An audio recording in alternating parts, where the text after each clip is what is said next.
सावित्रीबाई फुले शिक्षा, साहस और सामाजिक क्रांति की अमर ज्योति।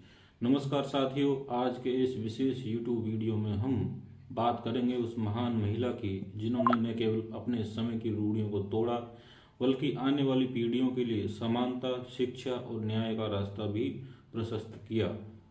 यह कहानी है भारत की पहली महिला शिक्षिका, समाज सुधारक और नारी मुक्ति की अग्रदूत सावित्रीबाई फुले की। प्रारंभिक जीवन और सामाजिक पृष्ठभूमि। सावित्रीबाई फुले का जन्म 3 जनवरी 1831 को महाराष्ट्र के सतारा जिले के नया गांव में हुआ। उस दौर में समाज कठोर जाति व्यवस्था, अंधविश्वास और महिलाओं की शिक्षा वंचना से ग्रस्त था। लड़कियों को पढ़ना पाप माना जाता था और दलित व पिछड़े वर्गों को शिक्षा से दूर रखा जाता था। ऐसे समय में एक बालिका का शिक्षिका बनना स्वयं में क्रांतिकारी विचार था। कम उम्र में ही सावित्रीबाई का विवाह महान समाज सुधारक ज्योतिराव फुले से हुआ। यही विवाह उनके जीवन की दिशा बदलने वाला सिद्ध हुआ। ज्योतिराव फुले ने सावित्रीबाई को पढ़ना लिखना सिखाया और उन्हें शिक्षिका बनने के लिए प्रेरित किया।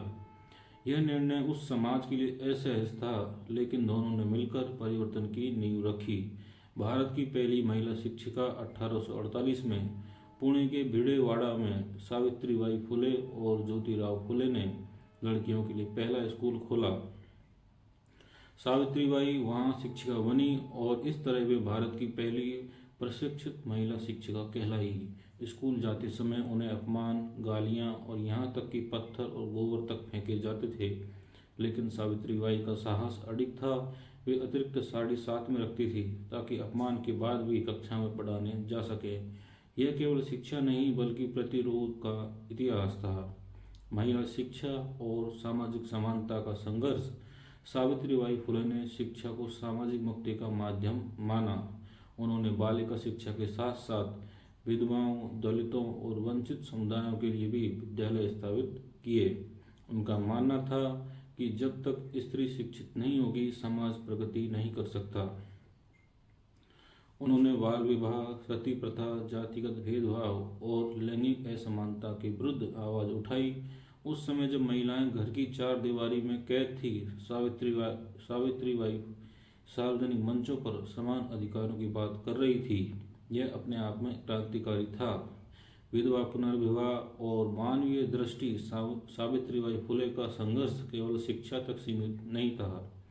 उन्होंने विधवाओं के लिए आश्रम गृह खोले, अनचाहे बच्चों के लिए सुरक्षित स्थान बनाए और समाज द्वारा त्याग दी गई महिलाओं को सम्मान के साथ जीने का अवसर दिया। उन्होंने भ्रूण हत्या के विरुद्ध भी काम किया और समाज को यह समझाने का प्रयास किया कि जीवन का मूल्य जाति, लिंग या सामाजिक स्थिति से नहीं आंका जा सकता। लेखन और विचारधारा। सावित्रीबाई फुले एक संवेदनशील कवयित्री भी थी। उनकी कविताओं में शिक्षा, आत्मसम्मान और सामाजिक न्याय की स्पष्ट झलक मिलती है। उनके लेखन ने महिलाओं और वंचित वर्गों में आत्मविश्वास जगाया। उनकी विचारधारा का केंद्र था ज्ञान ही शक्ति है। वे मानती थी कि अज्ञानता ही शोषण की जड़ है और शिक्षा ही उससे मुक्ति का मार्ग। महामारी के समय सेवा और बलिदान। 1897 में जब पुणे में प्लेग महामारी फैली, तब लोग रोगियों से दूर भाग रहे थे। ऐसे संकट के समय सावित्रीबाई फुले ने मानवता का सर्वोच्च उदाहरण प्रस्तुत किया। वे स्वयं बीमारों की सेवा में लगी रही, उन्हें अस्पताल पहुंचाया और दवाइयों की व्यवस्था की। इसी सेवा के दौरान वे स्वयं प्लेग से संक्रमित हुई और 10 मार्च 1897 को उनका निधन हो गया। उनका जीवन इस बात का प्रमाण है कि सच्ची समाज सेवा त्याग और साहस से ही संभव होती है। विरासत और आज के संदर्भ में महत्व।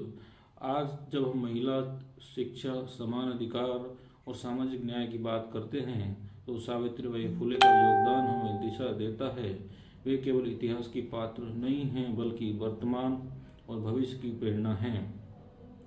भारत में महिला सशक्तिकरण, बालिका शिक्षा अभियान और सामाजिक समानता के हर प्रयास में सावित्रीबाई फुले की विचारधारा जीवित है। सावित्रीबाई फुले का जीवन हमें सिखाता है कि परिवर्तन अकेले व्यक्ति के साहस से शुरू होता है। उन्होंने समाज के विरोध, अपमान और खतरे के बावजूद अपने मिशन को नहीं छोड़ा। आज आवश्यकता है कि हम उनकी सोच को केवल स्मरण तक सीमित न रखें, बल्कि अपने व्यवहार और समाज में लागू करें।